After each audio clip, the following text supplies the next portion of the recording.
오미크론의 출현으로 올해도 세계는 우울한 연말 연시를 보내고 있는데요.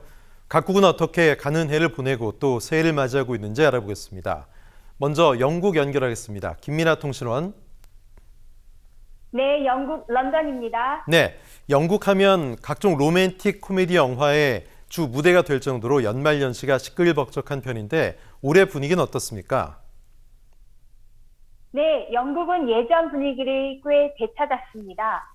오히려 코로나19로 인해 즐기지 못했던 지난 시간들을 보상이라도 하려는 듯 집집마다 더 반짝이는 크리스마스 조명을 밝히고 가족, 친지들과의 모임도 즐기고 있습니다. 정부도 방역 강화가 오미크론 확산을 막기보다는 시민들만 힘들게 할 것으로 보고 새 방역 지침을 내놓지 않았습니다. 하지만 런던 트라팔가 광장 새해 전야제 행사와 왕실의 크리스마스 전통 행사는 취소했습니다.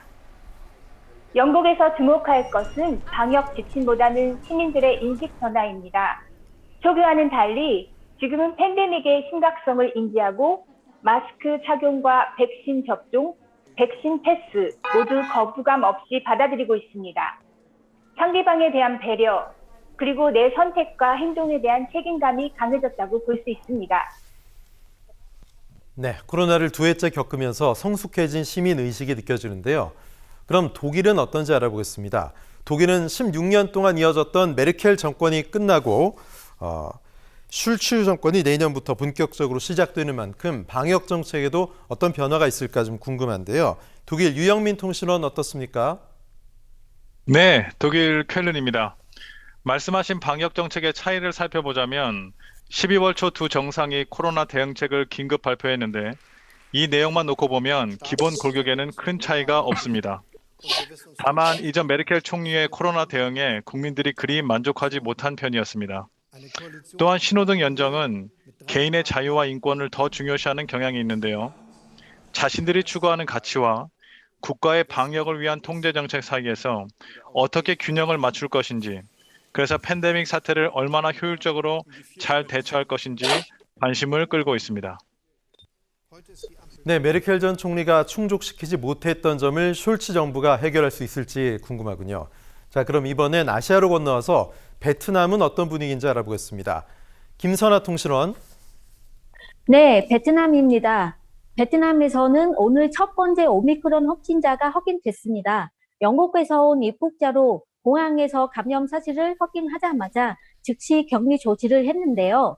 정부는 혹시 모를 사태에 대비해 연휴 기간 동안 코로나19 확산 위험이 높은 지역에 대해 놀이나 축제, 종교 활동 중단을 검토하고 있습니다. 또 시민들에게도 소위 5K 규정, 즉 마스크 착용과 소독, 불필요한 모임 자제, 확진 시 빠른 신고와 사회적 거리두기 유지를 지켜달라고 당부했습니다.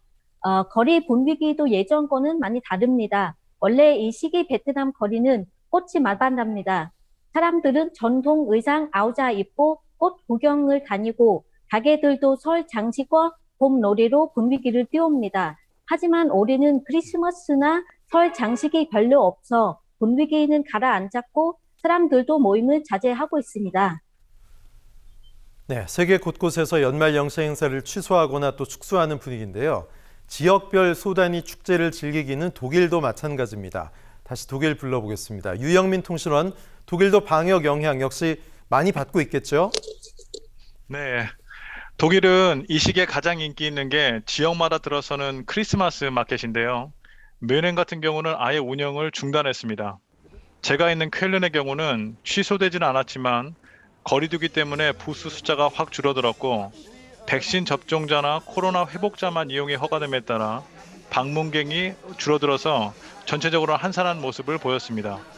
또 독일에서 매우 큰 행사로는 12월 31일 밤 12시에 하는 불꽃놀이가 있는데요. 이건 역시 모두 금지되었습니다. 네, 사람이 모일 만한 행사는 크든 작든 세계 어디나 영향을 받고 있는데요. 이번엔 중국 상황 알아보겠습니다. 중국은 연말 연시 또 내년 동계올림픽까지 큰 행사들이 겹쳐 있는 상황에서 오미크론이 출현해 걱정이 많을 것 같은데요. 배수빈 통신원. 네, 중국 중국 분위기 어떻습니까? 베이징입니다. 네, 사실 중국은 동계올림픽이 다가온 만큼 무언가 들뜨거나 북적북적해야 정상이 아닌가 할 텐데요. 하지만 아쉽게도 중국 역시 올림픽보다는 방역에 초점을 둔 모습입니다. 어디까지나 안전한 올림픽을 하겠다는 것인데요. 중국 정부는 올림픽 전에 확산세를 최소화하기 위해 여러 방역 지침을 내렸습니다. 제가 다니는 학교만 해도 감염과 관련해 조금이라도 의심스러운 상황이 생기면 아예 폐쇄한다는 방침이고 또 누구나 언제든 발생할 수 있는 일로 여기고 있습니다. 또 마스크 착용과 QR코드, 전자출입 명부 등 일상적인 방역도 엄격하게 이루어지고 있습니다.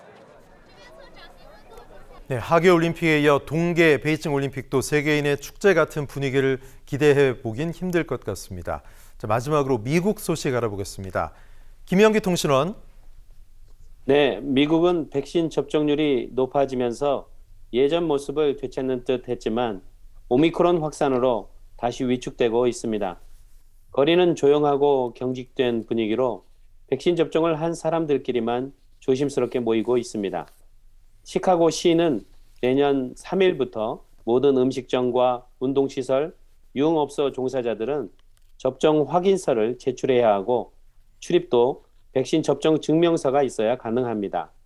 이 조치는 확진자 수가 현저히 줄 때까지 계속됩니다. 또 백신 접종률을 높이는 데 집중하고 있는데요.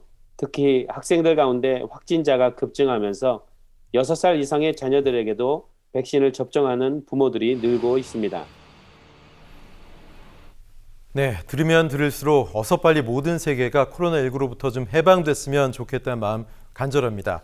지금까지 영국과 독일, 베트남, 중국 그리고 미국까지 5개국 통신원 연결해 각국 상황 알아봤습니다. 수고해 주신 통신원분들 고맙습니다.